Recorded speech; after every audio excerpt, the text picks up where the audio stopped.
Carpe Diem Next Generation recognises that all lawyers work in different ways. Some people may prefer just to create a timesheet in the classic way. Others may prefer to have their timesheet built for them by looking at their electronic footprint. Carpe Diem Next Generation can handle both of these methods according to user preferences. The example we're looking at here doesn't have any time gaps.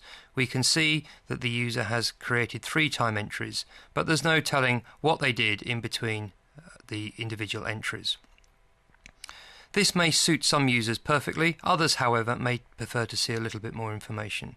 So on a per user basis, they can go in and say, yes, I would like to see time gaps, and they can determine how big a gap should be before it is displayed. In my case, I've got 10 minutes. If I save that configuration and now go back to look at my timesheet, you will see that exactly the same time postings that are there as were before, but now time gaps are beginning to appear. So in my case, I start work at 8 o'clock in the morning, and we can see that there is a time gap here, in this case of 12 minutes, and not only do we now know there's a time gap, but actually the system has got a pretty good idea about what we did in that time gap.